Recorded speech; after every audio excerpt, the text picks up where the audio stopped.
प्रत्यय के जो कुल 6 भेद थे उसको हम लोगों ने पढ़ लिया।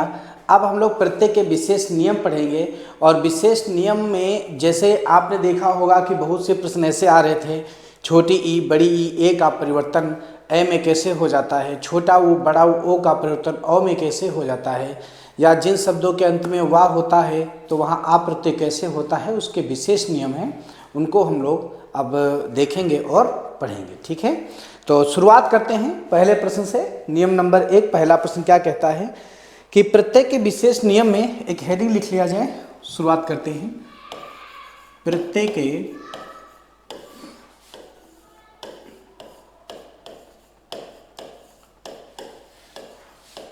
विशेष नियम। प्रत्यय के विशेष नियम। नियम नंबर 1, नियम नंबर 1, जब किसी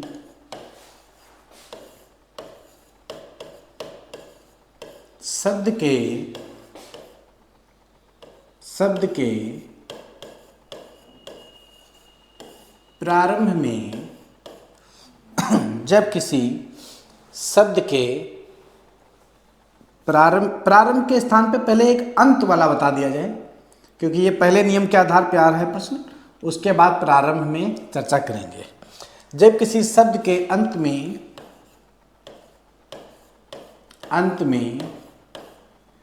या हो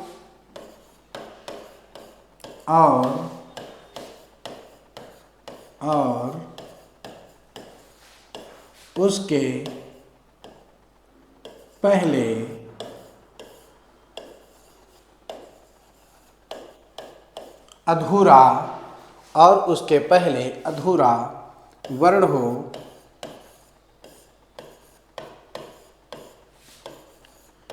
तो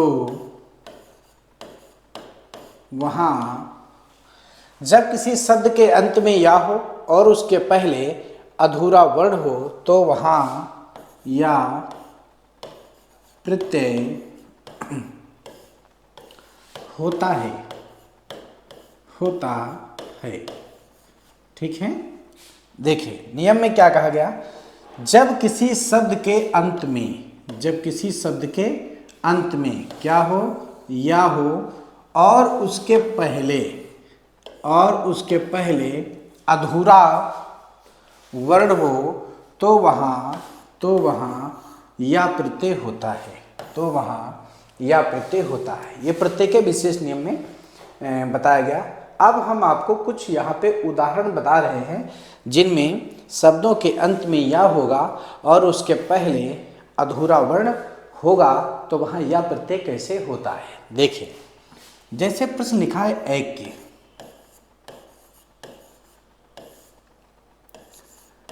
आदित्य,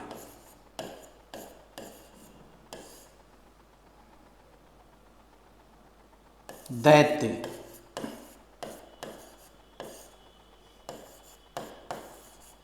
पार्थक्य, गार्हस्थ्य इत्यादि। अब आप देखिए, कहा गया यदि किसी शब्द के अंत में क्या हो, या हो और उसके पहले अधूरा वर्ण हो तो वहाँ या प्रत्यय होता है। तो हमने देखा एक में अंतिम वर्ण या है और उसके पहले अधूरा वर्ण क्या है, का है, तो यहाँ जो प्रत्यय होगा क्या होगा, या होगा। बात समझ में आ रही है कि एक में प्रत्यय क्या है, या है। कि जब किसी शब्द के अंत में या हो और उसके पहले अधूरा वर्ण हो तो वहाँ या प्रत्यय होता है। ठीक है, अब देखिए जैसे आदित्य, यहाँ पे या मिला और इसके पहले अधूरा वर्ण ता मिला, तो यहाँ भी जो हमारा प्रत्यय होगा क्या हो जाएगा, या हो जाएगा। प्रत्यय क्या होगा, या हो जाएगा। समझ रहे हो बात को? ठीक है। अब दैत्य है, देखेंगे नियम क्या कह रहा है। या के पहले अधूरा वर्ण मिला, जैसे ही अंत में या है उसके पहले अधूरा वर्ण मिला ता, तो यहाँ भी जो हमारा प्रत्यय होगा क्या होगा, या हो जाएगा। ठीक है।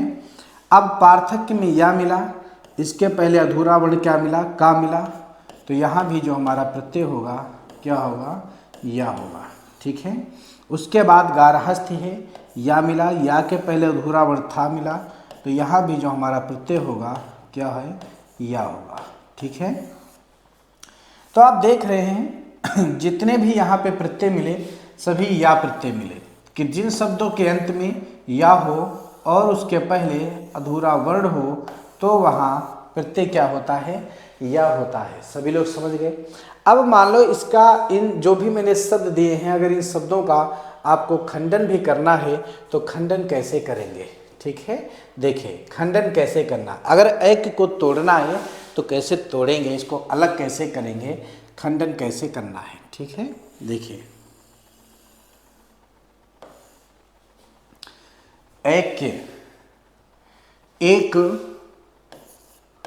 एक में जब या जोड़ेंगे तो आपका शब्द बनेगा ऐक्य। ठीक है।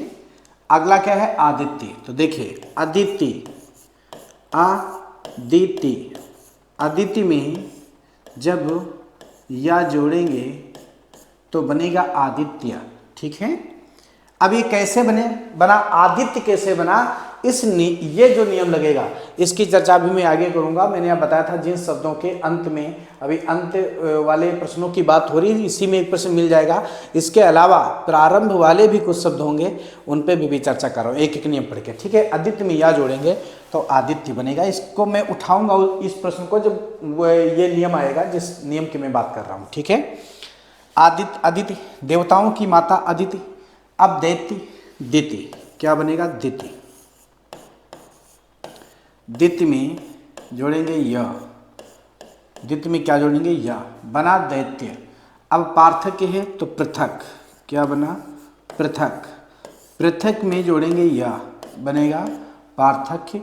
और यहाँ बनेगा गृहस्थ, गृहस्थ में क्या जोड़ेंगे, या, बनेगा गारहस्थ। समझ गए सभी लोग।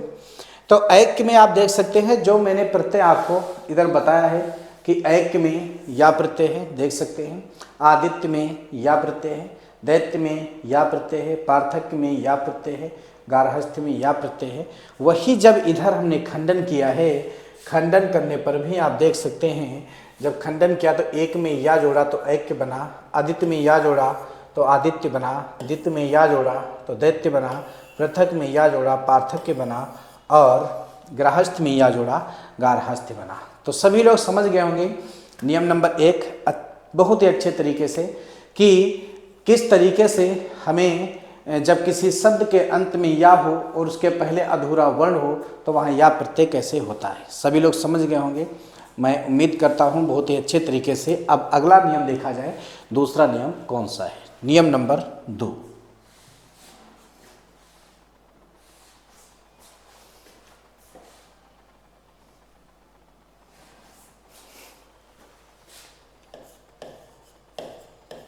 नियम नंबर 2,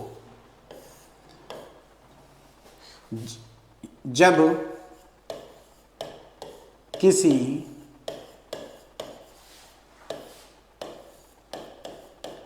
शब्द के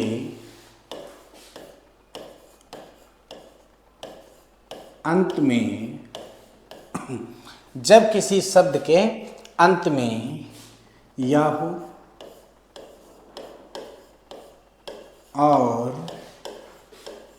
और उसके पहले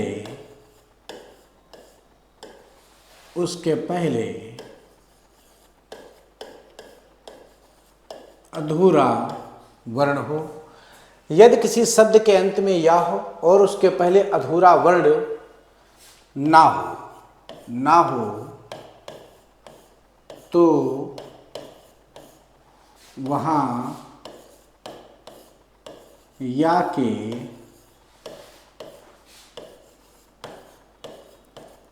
तुरंत पहले आने वाले आने वाले स्वर को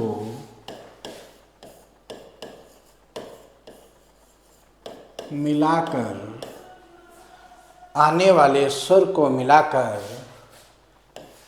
प्रत्यय बना दिया जाता है, बना दिया जाता है।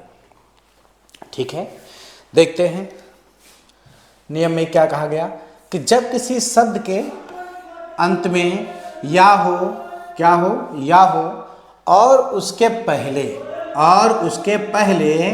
अधूरा वर्ण हो, कैसा हो, अधूरा वर्ण हो, और उसके पहले अधूरा वर्ण हो, नहीं, उसके पहले अधूरा वर्ण ना हो। अधूरा वर्ण हो तो ये तो पहले नियम में बात हुई थी ना कि उसके पहले अधूरा वर्ण हो। यहाँ पे देखिए ये बात मैंने की थी, ये देखिए अधूरा वर्ण, उधर लिखा अधूरा वर्ण हो तो वहाँ या प्रत्यय होता है। लेकिन इस नियम में कहा जाएगा कि यदि किसी शब्द के अंत में या हो और उसके पहले अधूरा वर्ण ना हो।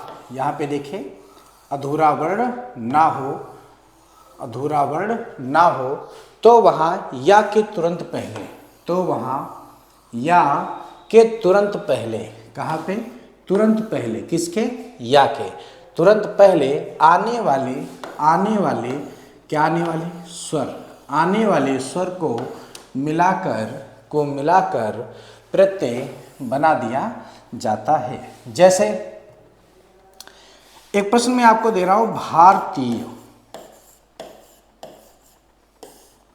शासकीय,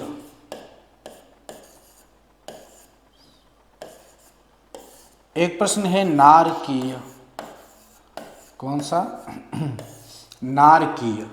अब आप देखेंगे ये जो 3 प्रश्न दिए गए हैं इसमें या के पहले आप देखो अधूरा वर्ण, इसको ऐसा करते हैं क्रम से लिख दें तो थोड़ा बताने में और आसानी हो जाएगी। जैसे भारतीय, शासकीय और नारकीय,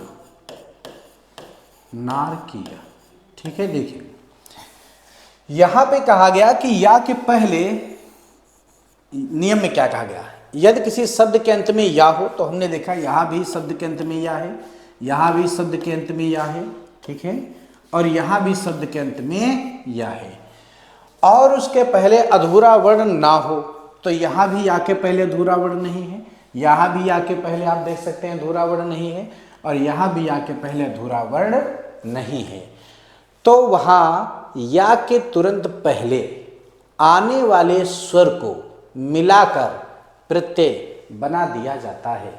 तो वहां तुरंत पहले आने वाले स्वर को, तो या के पहले स्वर कौन सा आ रहा है, तामे स्वर, देखो कौन सा स्वर है, तामे, बड़ी, तो या से तुरंत पहले आने वाले स्वर को मिलाकर प्रत्यय बना दिया जाता है। तो यहाँ पे या से तुरंत पहले स्वर तामी क्या है, बड़ी ई, इसको मिला के या जोड़ दिया तो क्या बना, ई, यही आपका प्रत्यय हो गया भारतीय। जब या के पहले अधूरा वर्ण ना हो तब उसके तुरंत पहले आने वाले स्वर को मिलाकर प्रत्यय बना दिया जाता है। सबको समझ में आ रही बात।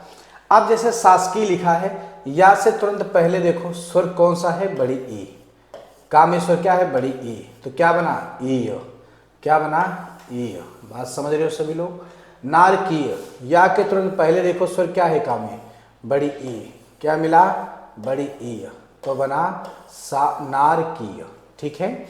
तो आप तीनों में देखोगे या के तुरंत पहले आने वाले स्वर को मिलाकर प्रत्यय बना दिया जाता है। तो भारतीय में प्रत्यय क्या होगा, उत्तर क्या देना है, ई प्रत्यय हो जाएगा। शासकीय में प्रत्यय क्या होगा, ई प्रत्यय हो जाएगा, और नारकीय में प्रत्यय क्या होगा, ई प्रत्यय हो जाएगा।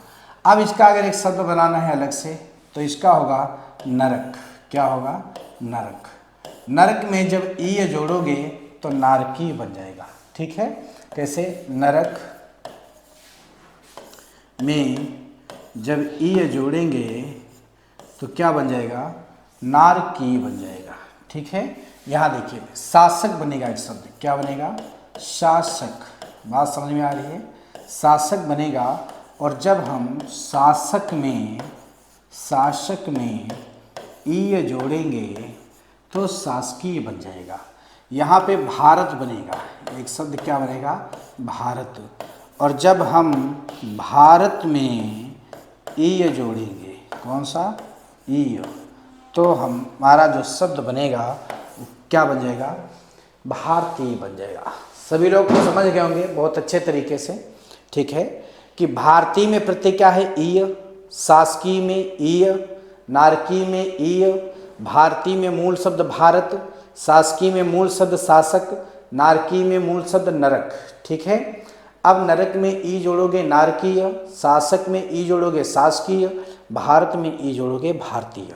तो भारतीय में प्रत्यय क्या है? ई, शासकीय में ई, नारकीय में ई। सभी लोग समझ गए होंगे बहुत ही अच्छे तरीके से कि जब किसी शब्द के अंत में या ना हो, अधूरा वर्ण या से पहले अधूरा वर्ण ना हो, तो वहाँ या के तुरंत पहले आने वाले स्वर को मिलाकर प्रत्यय बना दिया जाता है, ठीक है। अब नियम नंबर 3 बहुत ही इंपॉर्टेंट है, देखते हैं नियम नंबर 3 क्या कहता है।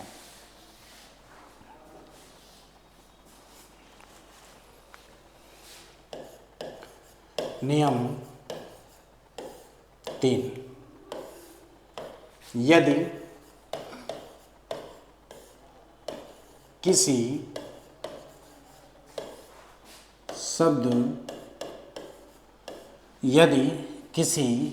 शब्द के अंत में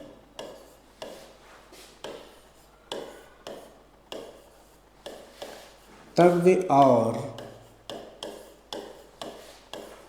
अनीय की ध्वनि होती है। यदि किसी शब्द के अंत में तव्य और अनीय की ध्वनि होती है तो वहाँ या और ईय प्रत्यय न होकर तब वहाँ या और ईय प्रत्यय न होकर तव्य और अनीय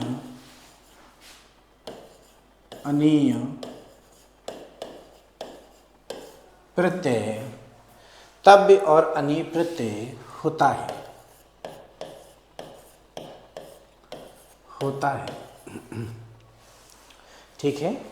क्या कहा गया नियम में कि यदि किसी शब्द के अंत में तव्य और अनीय की ध्वनि होती है तो वहाँ तव्य और तो वहाँ या और ई प्रत्यय ना होकर तव्य और अनीय प्रत्यय होता है। सभी लोग समझ पाए इस बात को, ठीक है। अब यहाँ पे एक बार परिभाषा से जो अंडरलाइन करने वाली बात है उसे बता दिया जाए। यदि किसी शब्द के अंत में, ठीक है, तव्य और अनीय दो शब्दों की बात हुई, किसकी बात हुई? तव्य और अनीय की ध्वनि होती है तो वहाँ या और ई प्रत्यय ना होकर तव्य और अनीय, ये देखिए तव्य और अनीय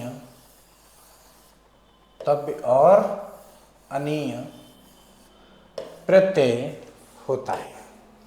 जैसे कुछ मैं उदाहरण आपको बता रहा हूं, इस माध्यम से समझिए आप लोग। एक प्रश्न है कर्तव्य,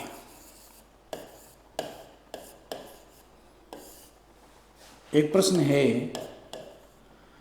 गंतव्य, कर्तव्य, गंतव्य, और एक प्रश्न है दर्शनीय।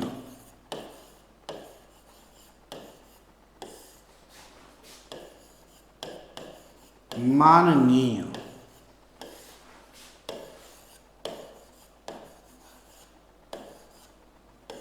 पूजनीय।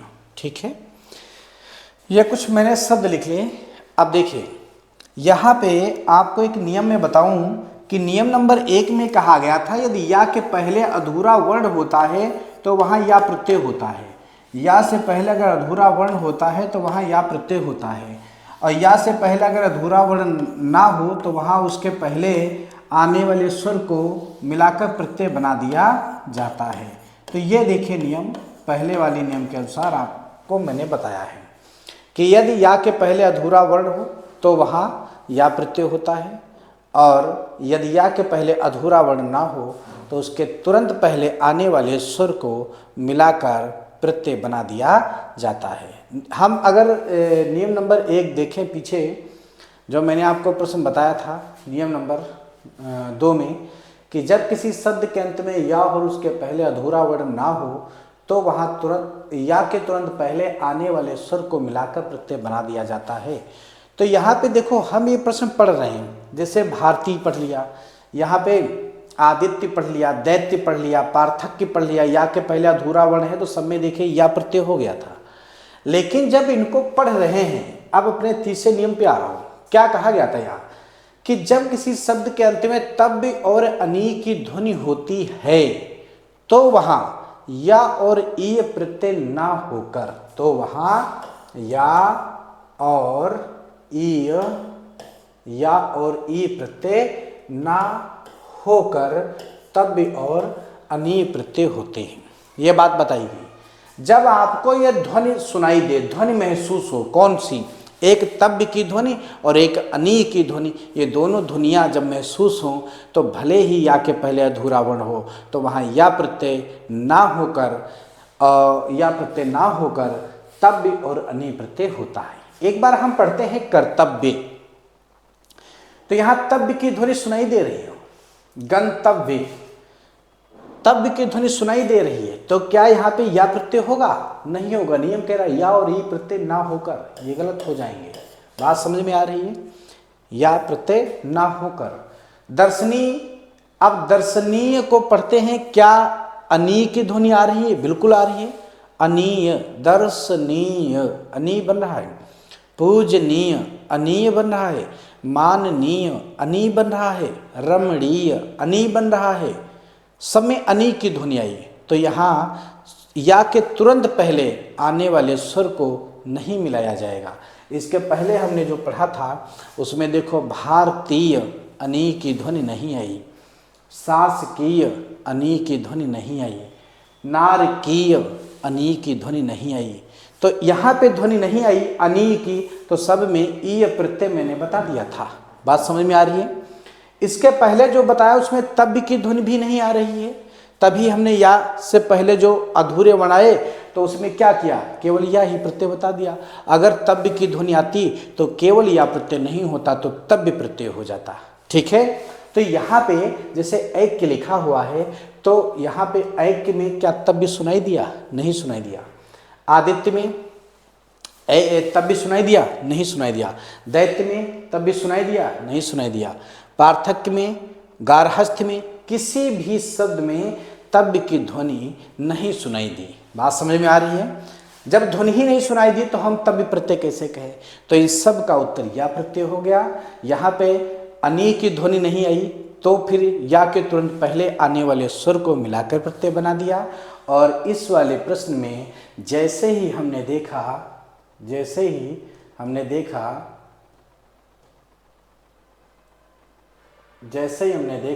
तब्य और अनी की ध्वनि इसमें हो रही है तो यहाँ पे या और ई प्रत्यय ना होकर, ठीक है, यहाँ पर या और ई प्रत्यय ना होकर, ना तो या प्रत्यय होगा ना ई प्रत्यय होगा, प्रत्यय क्या होगा? तब्य या अनी होगा। तो देखिए गंतव्य में प्रत्यय क्या होगा? तब्य होगा। ठीक है, कर्तव्य में प्रत्यय क्या होगा? तब्य होगा। गंतव्य में क्या होगा? तब्य होगा। प्रत्यय क्या होगा? तब्य होगा। दर्शनी में प्रत्यय क्या होगा? अनी होगा। क्या होगा? अनी होगा, क्योंकि ध्वनि आ रही है। माननीय में प्रत्यय क्या होगा? अनीय होगा, ठीक है। और पूजनी में प्रत्यय क्या होगा, अनीय होगा। बात समझ में आ रही है। अगर इसका खंडन भी करना है तो ये क्री धातु से बनेगा। क्री में जैसे ही तब जोड़ोगे तो री का अर हो जाता है तो कर्तव्य बन जाएगा, प्रत्यय क्या होगा, तब्य हो जाएगा। बात समझ में आ रही है। ये आपका प्रत्यय है। कर्तव्य में प्रत्यय क्या होगा, कर्तव्य में तब्य प्रत्यय हो जाएगा। गंतव्य में गम धातु है, गम, और गम में तब्य जोड़ेंगे तो गंतव्य बन जाएगा। बात समझ रहे हो। और प्रत्यय क्या निकल के आया है, प्रत्यय जो है आपका तब्य निकल के आया है, ठीक है। दर्शनी में दृश्य बनेगा, क्या बनेगा, दृश्य। अदृश्य में अनी जोड़ोगे, अनीय, तो बनेगा दर्शनीय। यहाँ पे मूल शब्द क्या बनेगा, दृश्य, और री का अर हो जाता है, दर्शनी तभी पढ़ते हैं। प्रत्यय क्या हुआ, दृश्य में अनी जोड़ोगे, दर्शनी हो जाएगा। बात समझ रहे हो। माननी में मान बनेगा, और मान में अनी जोड़ोगे, क्या बना, माननी बना। यहाँ पे मूल शब्द मान बन जाएगा, ठीक है। अगला जैसे पूजनी है तो पूज बनेगा, क्या बनेगा, पूज, और इस पूज में प्रत्यय जुड़ेगा अनीय, क्या बना, अनीय। तो जैसे ही अनी जोड़ा तो पूजनी बना, मूल शब्द क्या बनेगा, पूज बनेगा। पूज में अनी जोड़ोगे, पूजनी बनेगा। सभी लोग समझ गए अच्छी तरीके से। कर्तव्य, गंतव्य, दर्शनीय, माननीय, पूजनीय, अगर कोई ऐसा प्रश्न आएगा तो सब में क्री धातु से बनाया जाएगा, ठीक है। क्री धातु में तब्य जोड़ोगे तो कर्तव्य बनेगा, गम में तब्य जोड़ोगे गंतव्य बनेगा, दर्शनी में दृश्य में अनी बनेगा, माननी में मान में अनी जोड़ोगे, माननी बनेगा, और पूजनी में पूज में अनी जोड़ोगे, पूज नहीं बनेगा। सभी लोग समझ गए अच्छे तरीके से। चलिए आगे बढ़ते हैं। नियम नंबर अगला क्या कहता है, देखा जाए। यदि किसी शब्द के प्रारंभ में, नियम नंबर कौन सा है, 4।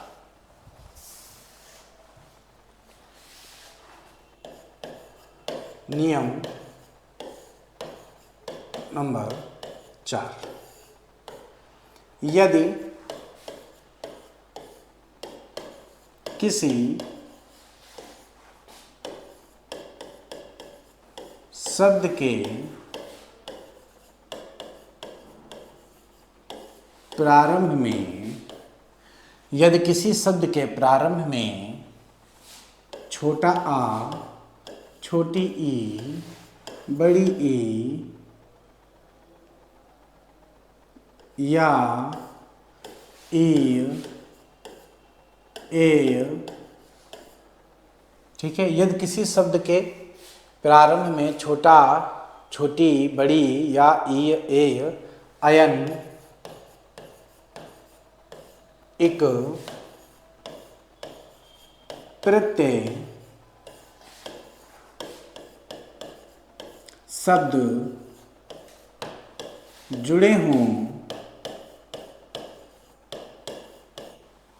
प्रत्यय शब्द जुड़े हों, तो शब्द के प्रारंभ में, तो शब्द के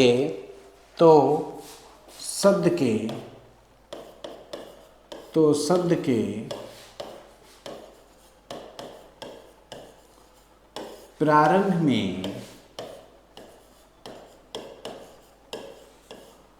आने वाले, तो शब्द के प्रारंभ में आने वाले स्वर, तो शब्द के प्रारंभ में आने वाले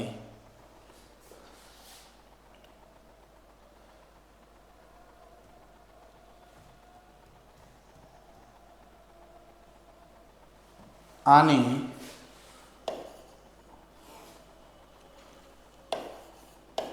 वाला, शब्द के प्रारंभ में आने वाला स्वर छोटा आ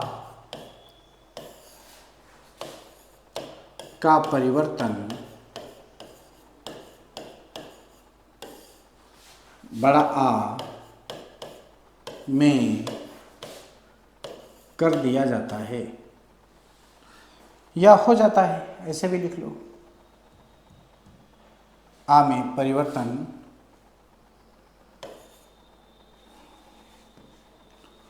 बड़ा आ में हो जाता है।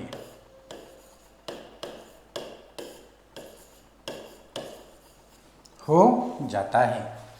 यदि किसी शब्द के, अब देखिए परिभाषा हम लोग पढ़ते हैं और इसी परिभाषा से इसको समझाने का प्रयास करते हैं।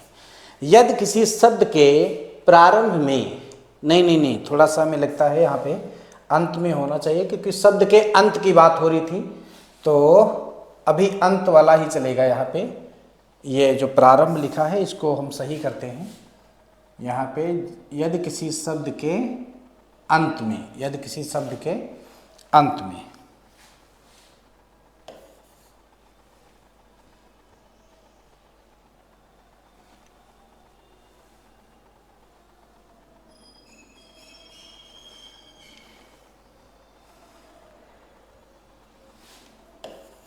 शब्द के अंत में, हाँ देखिए, यदि किसी शब्द के अंत में, शब्द के अंत में आ, छोटी बड़ी ई, य, ई पूरा शब्द है, ए, ठीक है, ए, अयन और इक, प्रत्येक शब्द जुड़े हों, छोटा, छोटी, बड़ी, ए, या, ठीक है, या भी हो, हाँ ठीक है, और ए, इक, अयन, प्रत्येक शब्द जुड़े हों तो शब्द के प्रारंभ में, शब्द के प्रारंभ में आने वाला कौन स्वर, आने वाला स्वर कौन सा, छोटा का जो परिवर्तन होगा वो किसमें होगा, बड़ा आ में हो जाएगा। बात समझ रहे हो, छोटा का परिवर्तन किसमें होगा, बड़ा आ में होगा, ठीक है, ये बात ध्यान रखिएगा, परिवर्तन हो जाता है। जैसे आपको मैं कुछ उदाहरण दे रहा हूँ इस नियम के आधार पे संबंधित। जैसे प्रश्न आपका है आदित्य,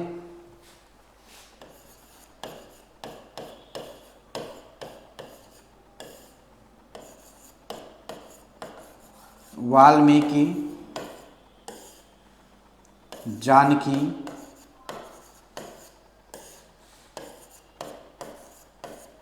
पार्वती,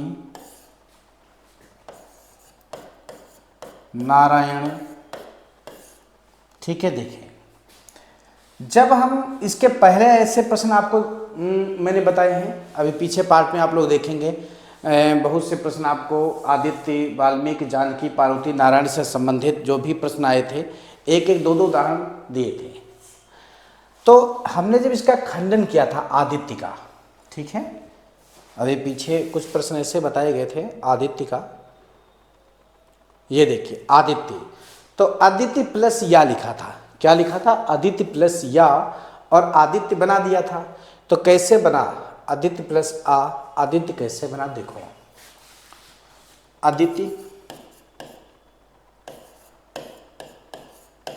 आदित्य में जोड़ा या, क्या जोड़ा, या, जैसे आदित्य में या जोड़ा तो हमारा शब्द क्या बना, आदित्य बना।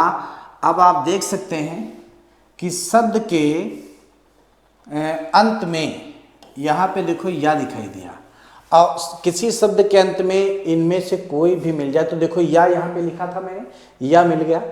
तो कहा गया कि प्रत्येक शब्द जुड़े हों तो शब्द के प्रारंभ में आने वाला स्वर जो छोटा आ है उसका परिवर्तन बड़ा आ में हो जाता है। तो आप देख सकते हैं आदित्य को जब मैंने लिखा था तो छोटा आ के साथ लिखा है, इस छोटा का परिवर्तन जब बड़ा में होगा तो आदित्य प्लस या, जैसे ही या मिला अंत में तो यहाँ पे आप देख सकते हैं मैंने आदित्य लिख दिया। बात समझ में आ गई कि छोटा का परिवर्तन बड़ा में कैसे हुआ, आदित्य प्लस या बराबर आदित्य, क्योंकि अगर किसी शब्द के अंत में कोई भी इनमें से प्रत्यय मिलता है तो शब्द के प्रारंभ में जो स्वर छोटा होता है उसका परिवर्तन बड़ा आ में हो जाता है, ठीक है। वाल्मीकि लिखा है तो लिखेंगे वाल्मीकि का वल्मीक, ठीक है, वल्मीक प्लस छोटी बराबर बनेगा वाल्मीकि। जानकी का लिखना होगा तो लिखेंगे जनक प्लस बड़ी पार्वती का लिखना होगा तो लिखेंगे पर्वत प्लस बड़ी। नारायण का लिखना होगा लिखेंगे नर प्लस अयन। अणा का परिवर्तन ना में हो जाता है तो नारायण बन जाएगा। अब आप देख सकते हैं यहाँ पे छोटी मिल गया, यहाँ पे बड़ी मिल गया, यहाँ पे बड़ी मिल गया, यहाँ पे अयन मिल गया। ठीक है, कोई भी हो इनमें से कोई भी एक ऐसा शब्द हो तो अगर आ रहे हैं अंत में ऐसे कोई भी शब्द तो प्रारंभ में जो स्वर आएगा छोटा उसका परिवर्तन बड़ा में हो जाता है। तो आप देखेंगे वा में भी छोटा है, जनक में जा में भी छोटा है, पर्वत में पा में भी छोटा है। ठीक है ना, इसमें नारायण में ना में भी छोटा है। लेकिन जब आप दूसरा शब्द बनाए वाल्मीकि में जैसे छोटी बना, देखो वाल्मीकि कर दिया, जानकी कर दिया, यहाँ पे पार्वती हो गया, यहाँ पे नारायण हो गया। बात समझ में आ गई कि अगर किसी भी शब्द के अंत में ऐसा कुछ भी आ रहा है, कोई भी शब्द प्रयोग कर रहे हैं तो उनका जो परिवर्तन होगा सब में बड़ा में हो जाता है। सभी लोग समझ गए होंगे। एक बार पुनः देख लेते हैं। यदि किसी शब्द के अंत में आ, छोटी, बड़ी या ई, ए, अयन, इक प्रत्यय शब्द जुड़े हों तो शब्द के प्रारंभ में आने वाले स्वर छोटा आ का परिवर्तन बड़ा आ में हो जाता है। तो जिनमें आप देखें सब में छोटा है और अंत में ऐसे प्रत्यय आ रहे हैं तो इन सबका परिवर्तन जब शब्द बना सबका बड़ा आ में परिवर्तन कर दिया है। ठीक है, सभी लोग समझ गए होंगे अच्छे तरीके से। अब अगला नियम नंबर 5 हम लोग पढ़ते हैं। नियम नंबर 5 में क्या बताएगा देखिए। नियम नंबर 5, यदि किसी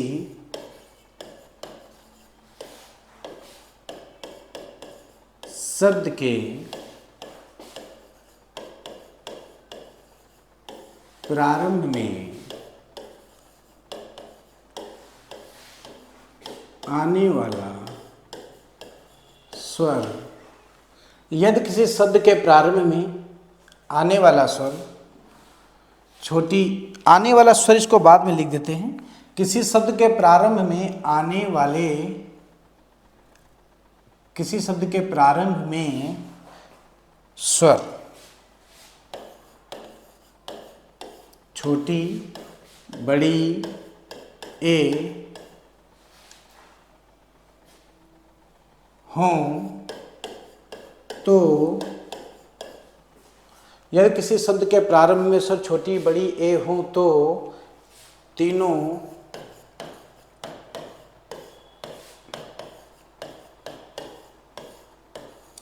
स्वरों का परिवर्तन ए में हो जाता है, हो जाता है। आप देख सकते हैं किसी शब्द के प्रारंभ में, ठीक है, स्वर कौन से, छोटी, बड़ी ई और ए हों तो तीनों स्वरों का परिवर्तन जो है, तीनों स्वरों का परिवर्तन ए में हो जाता है। ए, अब ये सबको पता है अच्छे तरीके से कि जो ए से एड़ी होता है उसकी एक मात्रा होती है और जो ऐसे ऐनक होता है उसकी दो मात्राएं होती हैं।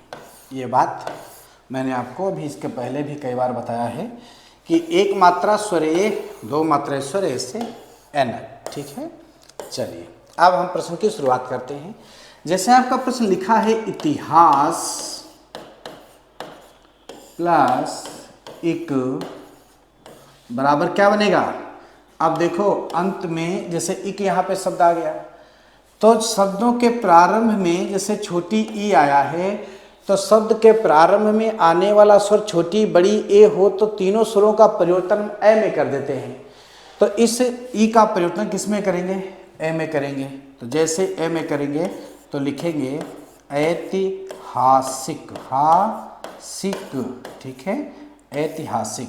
ये ई इसमें जुड़ जाता है, पहले वाले वर्ण में जुड़ जाता है। बात समझ में सबको आ रही है। जैसे दूसरा प्रश्न देखो, एक प्रश्न है ऐन्द्री, ठीक है, ऐन्द्री विग्रह करेंगे क्या होगा, इंद्र, इंद्र प्लस बड़ी ई, यही तो होगा। तो इस छोटी का परिवर्तन देखो किस में हो गया, ए में हो गया, और ए का परिवर्तन हम बड़ी छोटी में भी कर सकते हैं। ठीक है, इस तरीके से जो है हम प्रश्नों को सॉल्व करेंगे। सबको समझ में आ रही होगी बात कि कैसे हमें प्रश्नों का उत्तर देना है। इसके अलावा भी कोई प्रश्न आ जाए, जैसे वैज्ञानिक है, ठीक है, एक दो प्रश्न और देख लो। विज्ञान प्लस इक बराबर हम लोग क्या लिखते हैं, वैज्ञानिक, वैज्ञानिक, ठीक है, वैज्ञानिक। तो यहाँ पर भी छोटी आया, इस छोटी का परिवर्तन देखो ए में कर दिया गया। बात समझ में आ रही। जैसे नैतिक आ जाए, क्या आ जाए, नैतिक। अगला देखिए, नैतिक, नैतिक। तो नैतिक जैसे दिया है तो क्या लिखेंगे अब, नीति प्लस इक, ये तो लिखेंगे। अब आप देखो ना का परिवर्तन ए में कर दिया, बड़ी का परिवर्तन। तो दोनों तरफ से मैं बता रहा हूं ताकि समझने में कोई दिक्कत ना हो, दोनों तरफ से बता रहा हूं प्रश्नों को, समझ रहे हो बात को। चलिए और देखिए प्रश्न, जैसे प्रश्न आपका आ गया वैधानिक। प्रश्न क्या है, वैधानिक। तो खंडन करेंगे तो लिखेंगे विधान प्लस इक, यही तो लिखेंगे। अब छोटी आया, अब छोटी का परिवर्तन, छोटी बड़ी एक कुछ भी हो, तीनों का परिवर्तन किस में हो रहा है, ए में हो रहा है। तो हम सीधा इसका परिवर्तन ए में करेंगे, लिखेंगे वैधानिक। ठीक है, प्रत्यय भी निकल के आ गया इक। बात समझ में आ रही, यहाँ भी इक, यहाँ पे बड़ी प्रत्यय, यहाँ भी इक प्रत्यय आया, यहाँ भी इक प्रत्यय आया। ठीक है, जैसे प्रश्न एक दूसरा लिख लें, वैदिक आ जाए कि वैदिक में प्रत्यय क्या है, इक हो जाएगा, वैदिक। तो इसका जब खंडन करेंगे तो क्या लिखेंगे, खंडन करते समय लिखेंगे वेद। ठीक है, क्या लिखेंगे, वेद, वेद प्लस इक, तभी तो बनेगा वैदिक। अब वेद में एक मात्रा लगी है, एक मात्रा में तो स्वर ऐसे एड़ी हो गया, और ऐसे एड़ी हो चाहे छोटी हो चाहे बड़ी हो, मैंने तीनों स्वरों का परिवर्तन आपको ए में बताया है। तो इसका परिवर्तन ए में करेंगे, मतलब दो मात्राओं में, तो वेद में इक जोड़ोगे वैदिक बन जाएगा। सभी लोग समझ गए अच्छी तरीके से, बताओ भैया। ठीक है, अब ये तो मैंने दोनों तरीके से आपको बता दिए। अब अगर विस्तार से यहाँ पे देखना चाहो तो इसको एक क्रम से मैं लिख देता हूँ, सभी प्रश्नों को देखिए।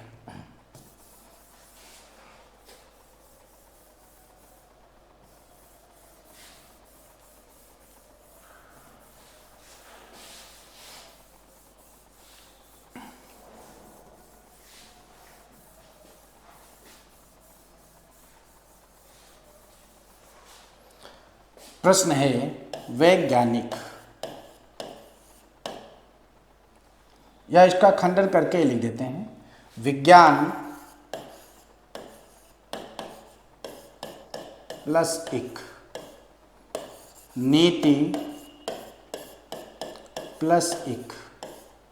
ठीक है, वेद प्लस इक, इतिहास प्लस इक, विधान प्लस इक, इंद्र प्लस बड़ी ई। ठीक है, अब बराबर करके शब्द बनाना है, सबका परिवर्तन ए में कर दीजिए। ए में परिवर्तन करेंगे तो विज्ञान प्लस इक बराबर क्या बनेगा, वैज्ञानिक, वैज्ञानिक।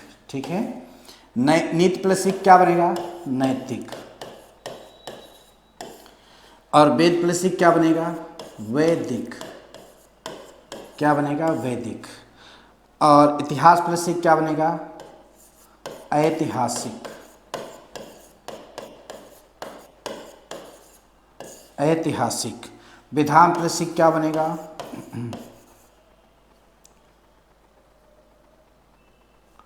विधान प्लस इक क्या बनेगा, वैधानिक। और इंद्र प्लस इक क्या बनेगा, ऐन्द्री, ऐन्द्री।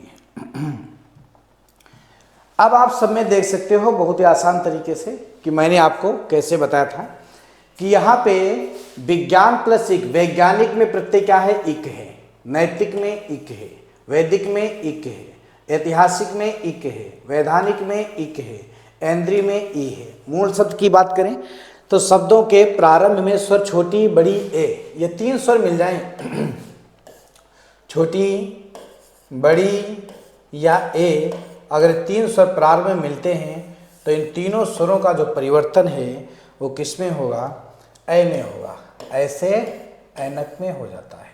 ठीक है, ये बात आप ध्यान रखिएगा। ऐसे ऐनक की कितनी मात्राएं, दो मात्राएं होती हैं। तो सब में आप देख सकते हैं दो मात्राएं लगी होंगी, यहाँ भी दो मात्राएं हैं, यहाँ भी दो मात्राएं हैं, यहाँ भी दो मात्राएं हैं। सब में एक आध दो मात्राएं मतलब ये वैधानिक में भी है और ऐन्द्री में भी है। सब में दो मात्राओं की बात की गई। सबको समझ में आ गई ये बात? तो बहुत ही आसान तरीके से सभी लोग समझ गए होंगे कि हमें उत्तर कैसे देना है। अगर इस प्रकार का कोई प्रश्न आएगा तो ऐसे ही खंडन करके हम लोग इसको लिख लेते हैं। चलिए अगला नियम नंबर 6 देखा जाए कौन सा है।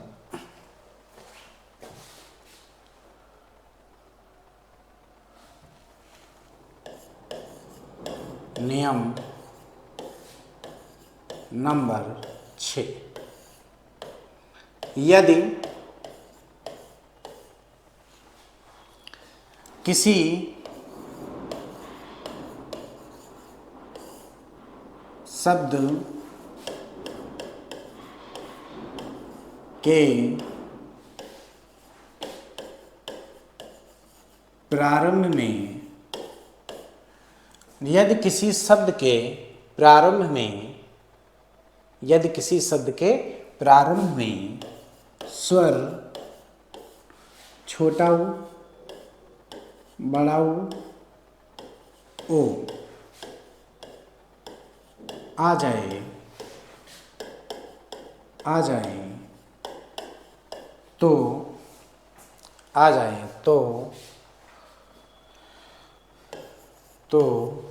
तीनों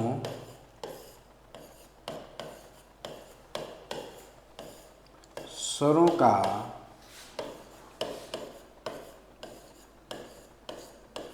परिवर्तन, तो तीनों स्वरों का परिवर्तन औ में हो जाता है, औ में हो जाता है। ठीक है, सभी लोग समझ गए? यदि किसी शब्द के प्रारंभ में, कहा गया शब्द के प्रारंभ में स्वर कौन से, छोटा ऊ बड़ा ऊ और ओ, तीन स्वरों की बात की गई, आ जाए तो तीनों स्वरों का जो परिवर्तन है औ में हो जाता है। किस में हो जाता है? औ में हो जाता है। तीनों स्वरों का परिवर्तन किस में होगा? औ में हो जाता है। कुछ पहले उदाहरण लिख लीजिए, उसके बाद समझाने का प्रयास करता हूं। औद्योगिक,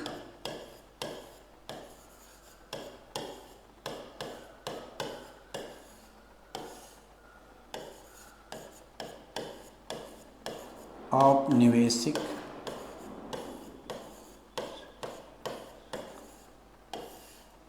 औद्योगिक, औपनिवेशिक, औपचारिक,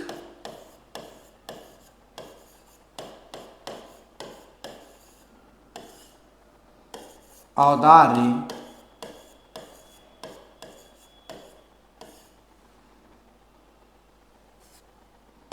भौतिक,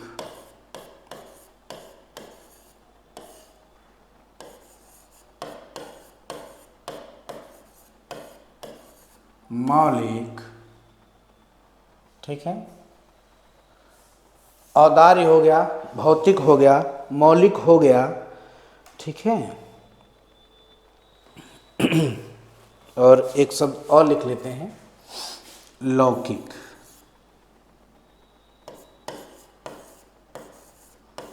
लौकिक हो गया। ठीक है, अब आते हैं अपने नियम पे और उसी नियम के आधार पे इसको हम सॉल्व करते हैं। देखिए, कहा गया कि किसी शब्द के प्रारंभ में स्वर छोटा ऊ बड़ा ऊ ओ आ जाए तो इन तीनों स्वरों का जो परिवर्तन है ओ में हो जाता है। तो यहाँ पे आप देख सकते हैं अ का परिवर्तन पहले ही करके दिया गया है। ठीक है, अ का परिवर्तन पहले ही करके दिया गया है, ये देखिए। तो जब पहले ही अ का परिवर्तन हो जाता है, इन तीनों स्वरों का परिवर्तन अ में किसमें होता है, छोटा ऊ, बड़ा ऊ और ओ, इन्हीं में हमको बस बदल देना है, इन्हीं स्वरों में बदल देना है। तो पहले छोटा ऊ में इस अ का परिवर्तन 3 स्वर में हो रहा है। देखिए, छोटा ऊ, बड़ा ऊ और ओ, अगर तीनों स्वर आते हैं तो इन तीनों स्वरों का जो परिवर्तन है अ में हो जाता है। ठीक है, ये नियम ध्यान रखेंगे सभी लोग, अ में हो जाता है। तो यहाँ पे एक काम करते हैं, जैसे इसका अगर हम खंडन करें, इन सभी शब्दों का क्या करें, खंडन करें, तो देखिए उद्योग, क्या लिखेंगे, उद्योग प्लस एक बराबर बनेगा औद्योगिक। औपनिवेशिक का देखो, उप निवेश प्लस एक क्या बनेगा, औपनिवेशिक बनेगा। औपचारिक का देखिए, उपचार प्लस एक बराबर औपचारिक बनेगा। औदार्य का देखिए, उदार प्लस या बराबर औदार्य बनेगा। भौतिक का देखिए, भूत प्लस एक बराबर भौतिक बन जाएगा। मौलिक का देखिए, मूल प्लस एक बराबर मौलिक बन जाएगा। लौकिक का देखिए, लौकिक का बनेगा लोक, क्या बनेगा, लोक प्लस एक बराबर लौकिक बनेगा। ठीक है, बात समझ में आ रही है सभी लोगों को। ये तो मैंने खंडन कर लिया सभी शब्दों का। अब आप देखिएगा कि यहाँ पे शब्दों के प्रारंभ में स्वर कौन सा मिला, छोटा ऊ मिला। देख सकते हैं, यहाँ भी छोटा ऊ मिला, यहाँ भी छोटा ऊ मिला। जैसे इसके पहले हम डायरेक्ट लिख देते, यहाँ बड़ा ऊ मिल गया, यहाँ बड़ा ऊ मिल गया, यहाँ देखिए ओ मिल गया।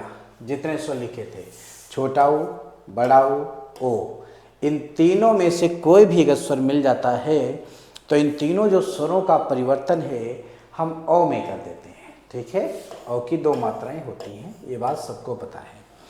तो यहाँ पे आप देख सकते हैं, जैसे ही उद्योग प्लस एक, अच्छा ये जो लास्ट वाला स्वर होता है ये पहले वाले वर्ण में जुड़ जाता है सब में। जैसे छोटी है तो ये गा में जुड़ जाएगा, यहाँ छोटी जुड़ जाएगा सा में, यहाँ छोटी रा में, यहाँ पे औदार्य है या है तो या बनेगा। एक पहले में ता में, ई ला में, ई का में, ऐसे सब में जोड़ दिया जाता है। अब उद्योग में एक जोड़ोगे तो क्या बना, औद्योगिक। इस छोटा ऊ का परिवर्तन जो है आप देख सकते हैं, छोटा ऊ बड़ा ऊ का परिवर्तन अ में हो जाता है, बदल देते हैं। तो हमने बदल दिया, छोटा ऊ को अ कर दिया और इस ई को गा में जोड़ दिया। उद्योग प्लस एक बराबर औद्योगिक। ठीक है, उपनिवेश प्लस एक बराबर औपनिवेशिक। उपचार प्लस एक बराबर औपचारिक। उदार प्लस या बराबर औदार्य। भूत प्लस एक बराबर भौतिक। मूल प्लस एक बराबर मौलिक। लोक प्लस एक बराबर लौकिक। तो आप बहुत अच्छे तरीके से सभी लोग समझ गए होंगे कि कैसे हमें परिवर्तन ये करना है और कौन सा शब्द आता है तो जो इस तरीके से बदल जाता था। प्रत्येक के मैंने कहा था विशेष नियम हैं, जब ये पढ़ाएंगे तो उस पर चर्चा होगी। तो आज हमने आपको 6 नियम पढ़ाए हैं प्रत्येक के विशेष नियम में। और अगर औद्योगिक में प्रत्येक की बात की जाएगी तो एक बताना, औपनिवेशिक में एक, औपचारिक में एक, औदार्य में या, भौतिक में एक, मौलिक में एक, लौकिक में एक, ये सभी प्रत्यय हो गए। और मूल शब्द पूछेगा तो इसी तरीके से बताना। जैसे भौतिक आ जाए कि भौतिक में प्रत्यय क्या है, एक प्रत्यय है और इसमें मूल शब्द क्या है, तो भौतिक में भूत मूल शब्द है और एक प्रत्यय है। इस तरीके से उत्तर दे रहा है। तो आज हमने आपको देख सकते हैं आप लोग प्रत्यय के विशेष नियम 6 नियम हैं, जिसमें नियम नंबर 1 में पढ़ा था किसी शब्द के अंत में या हो उसके पहले अधूरा वर्ण हो तो या प्रत्यय होता है। दूसरा नियम था कि या के पहले अगर अधूरा वर्ण ना हो तो तुरंत उसके पहले आने वाले स्वर को मिलाकर प्रत्यय बना दिया जाता है। और तीसरा मैंने बताया था कि अगर किसी भी शब्द का उच्चारण करते समय तव्य और अनी की ध्वनि होती है तो वहाँ या और ई प्रत्यय ना होकर तव्य और अनी प्रत्यय होता है। इसके बाद में मैंने आपको बताया था, अगर किसी शब्द के अंत में आ, ई, ए, ऐ या ए, अयन, इक प्रत्यय जुड़ा हो तो शब्द के प्रारंभ में आने वाला जो स्वर है छोटा आ का परिवर्तन बड़ा आ में हो जाता है। सब में आपने देखा था।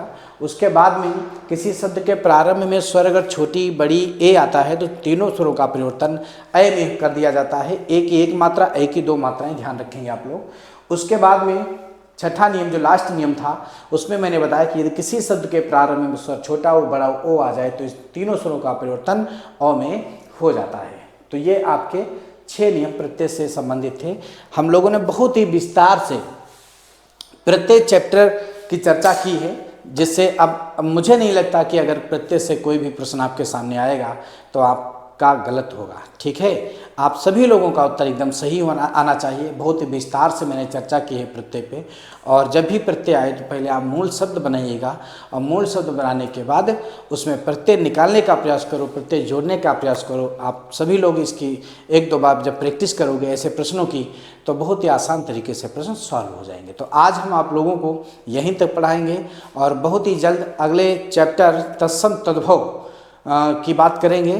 1 ही 2 दिन में आते हैं आपके मध्य और अगले चैप्टर की चर्चा करते हैं। तब तक आप सभी लोग मेहनत करते रहिए, पढ़ते रहिए। धन्यवाद।